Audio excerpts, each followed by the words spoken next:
Jail থেকে আসার পর তো রাজনীতি করা বন্ধ করে দিয়েছিল। মিসগাইড করলো আইপ্যাক, দুনিয়ার লোকের কাছ থেকে টাকা তুললো আইপ্যাক।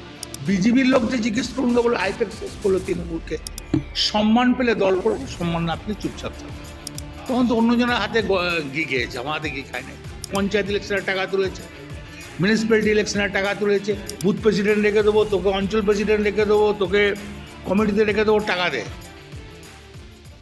15 বছর একটা সরকার, আপনি তো দীর্ঘদিন রাজনীতি করছেন, কি কারণে এই ভরাডুবি? আপনার কি দেখুন, একটা কথা বলি, 98 সালের পর থেকে দল হয়ে যাওয়ার পর বাজপেয়ী যখন প্রধানমন্ত্রী হলেন তখন আমরা 7টা সিট পেলাম। মমতা ব্যানার্জি রেল মিনিস্টার হলো, দলে একটা সুন্দর ভাব এলো।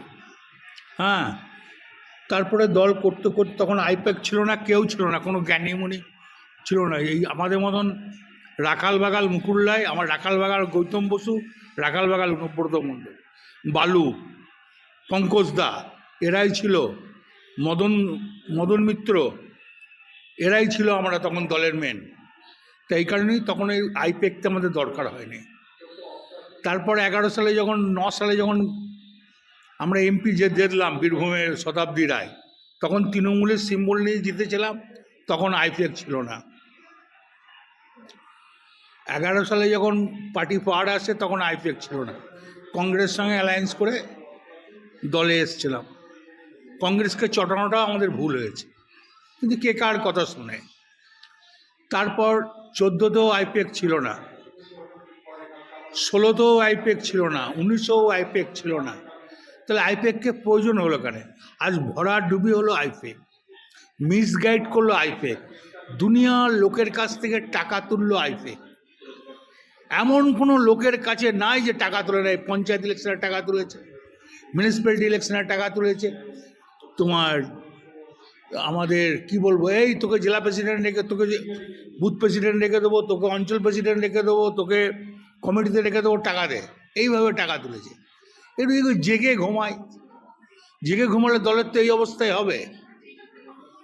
দল সংগঠনের দল চলে, আইপ্যাক নিয়ে একটা ইউপির লোক সে কি মোড়ারে বুঝবে, একটা বিহারের লোক এখানে কি বুঝবে তোমার লাভপুরের ঘটনা। আইপ্যাক আসায় ক্ষতি হয়েছে? 100 আইপ্যাক আসতে ক্ষতি হচ্ছে। বর্তমানে যে রাজনীতি আপনি দেখছেন, সারাক্ষণে দেখছেন, অনেক তৃণমূল ভেঙে চলে গেছে, মমতা বন্দ্যোপাধ্যায় কার্যত একা, এই বিষয়গুলো কিভাবে ব্যাখ্যা করবেন, কি মনে হচ্ছে? দেখুন, মমতা ব্যানার্জি একা হয়েছে, মমতা ব্যানার্জি একা হয়েছে, খারাপ লাগছে।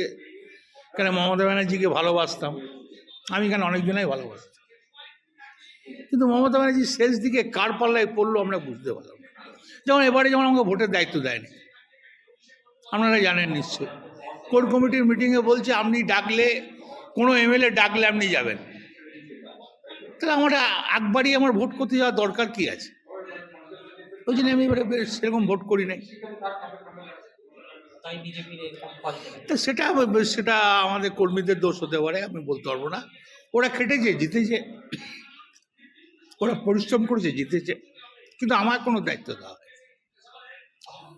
কোর কমিটির মিটিংয়ে রেজুলেশন আছে তো, কোর কমিটির মিটিংয়ে বলেছিল, আমি প্রশ্ন করেছিলাম তাহলে আমার কি ভূমিকা, যদি যেখানে এমএলএ ডাকবে যাবেন, এটাই হবে। বর্তমানে এই যে দুটো এমপি বীরভূমে, যারা আপনার হাত ধরেই জয়লাভ, তারাও অনুমোদিত, কিভাবে দেখছেন? সবাই যেদিকে যাবে তারাও গিয়েছে, অন্যায় করে নাই, খারাপ তো কাজ করে নাই কিছু।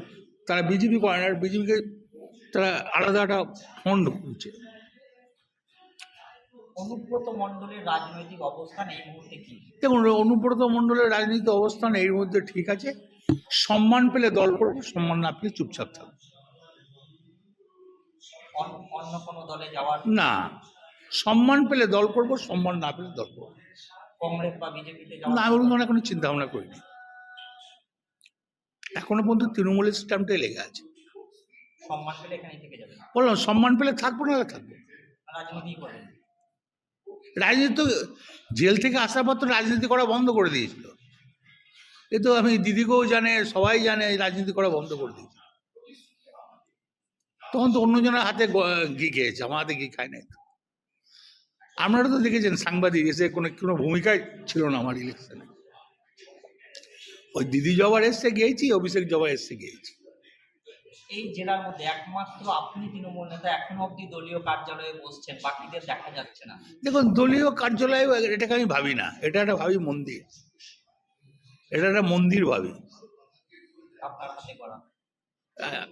কারণ এটা বহু পুরনো, আর আমি সিপিএম তাড়িয়েছি, মানুষের পাশে থেকেছি, এটাকে আমি কোনো সময় কার্যালয় ভাবি না, এটা মন্দির ভাবে বিকাল একবার করে আসি। মমতা বন্দ্যোপাধ্যায়ের দীর্ঘদিনের সঙ্গী, কোথাও কি একটু খারাপ লাগছে? 100 বার মমতা ব্যানার্জির জন্য প্রচন্ড খারাপ লাগছে, বর্ধমানের দিকে দেখলে কষ্ট হচ্ছে। সেই কি ছিল দল আপনি? সে আমি কেন, যতগুলো এমপি বেরিয়ে গেছে তাদের জিজ্ঞেস করলে তারাও একই কথা, যতগুলো এমএলএ বেরিয়ে গেছে বলে মমতা ব্যানার্জিকে জন্য আমরা আছি, সবাই বলবে। মমতা বন্দ্যোপাধ্যায় কংগ্রেসে যেতে পারেন, একটা জল্পনা তৈরি হয়েছে। তো দেখ, সেটা আমি শুনি নাই, সেটা নিয়ে আমি কোনো মন্তব্য করবো না। উনি তো, আমরা তো সবাই কংগ্রেসে ছিলাম, মমতা ব্যানার্জি তো কংগ্রেসে ছিল। আজ অ্যালায়েন্স না করতো, সিপিএম এর সঙ্গে যদি কংগ্রেস জোট না বাঁধতো, আজ কংগ্রেস কোন জায়গায় যেত?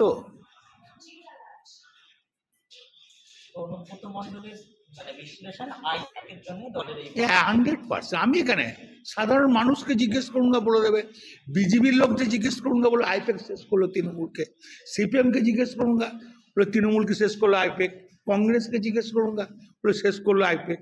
তথ্য পাচার করে দিয়েছে। সব ওরা কিছু জানে না, পয়সা কামাতে এসেছিল।